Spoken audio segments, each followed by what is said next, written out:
যেখানে ফ্যাসিস্ট শেখ হাসিনারা রয়েছে, প্রধানমন্ত্রী তারেক রহমান সেখানে সফর করলে দেশকে অবমাননা করা হবে বলে মন্তব্য করেছেন বিরোধী দলীয় চিফ হুইপ ও জাতীয় নাগরিক পার্টি আহ্বায়ক নাহিদ ইসলাম। অভিযোগ করেন সরকার 180 দিনে রাষ্ট্রীয় প্রতিষ্ঠানগুলোকে দলীয় ক্লাবে পরিণত করেছে। রাজধানী বাংলা মোটরে দলের কার্যালয়ে সংবাদ সম্মেলনে তিনি দাবি করেন, দ্রব্যমূল্য, আইনশৃঙ্খলা ও জ্বালানি সরবরাহ নিয়ন্ত্রণে বর্তমান প্রশাসন চরমভাবে ব্যর্থ হয়েছে। বিস্তারিত তৌফিকুল ইসলাম আশিকের রিপোর্টে।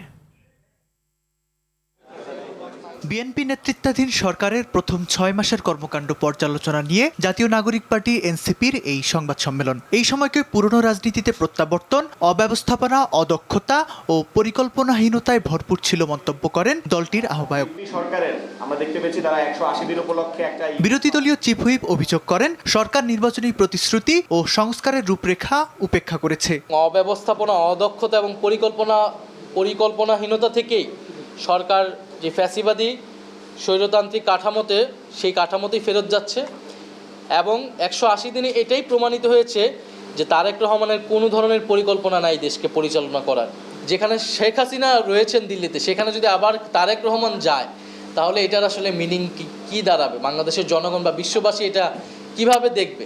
ফলে আমরা মনে করি এটা শুধু তারেক রহমান হিসেবে না, বাংলাদেশের জন্য এটা একটা অবমাননাকর ঘটনা হবে। নাহিদ ইসলাম বলেন, লোডশেডিং, জ্বালানি সংকট ও সারের চড়া মূল্যে উৎপাদন বিপর্যস্ত হয়ে পড়েছে। আমাদের অর্থনৈতিক খাতে জ্বালানি, বিদ্যুৎ এবং কৃষি উপকরণের সংকট শিল্প উৎপাদন এবং জীবনযাত্রাকে বিপর্যস্ত করেছে। সিন্ডিকেট ভাঙার বদলে নতুন অংশীদারিত্ব তৈরি হয়েছে। আমরা বিভিন্ন প্রতিষ্ঠানগুলোকে দলীয়করণ করা হচ্ছে, সংস্কারগুলোকে বাতিল করে দুর্বল আইন প্রণয়ন করা হচ্ছে। রাজনৈতিক পরিবেশ, গণতান্ত্রিক পরিবেশ ক্রমশ সংকুচিত হচ্ছে। বিরোধী দল, সাংবাদিক এবং প্রশাসনিক কর্মকর্তাদের উপর হামলা, হয়রানি বেড়েছে এবং এর বিরুদ্ধে সিংহভাগের বিরুদ্ধে কোনো ধরনের ব্যবস্থা নেওয়া হয়নি। একই সঙ্গে ব্যাংক দখল, বাজার সিন্ডিকেটের দৌরাত্ম্য এবং ভিন্ন মতের উপর দমনপীড়ন বন্ধ সহ সরকার সঠিকভাবে দেশ পরিচালনা করতে ব্যর্থ হওয়ায় কড়া আন্দোলনের হুঁশিয়ারি দেন নাহিদ ইসলাম। আমরা তো আজকে স্পষ্টভাবে এটা বলেছি। আর সফলতা দেখেন, এটা তৌফিকুল ইসলাম আশিক, RTV, ঢাকা। আমরা কিন্তু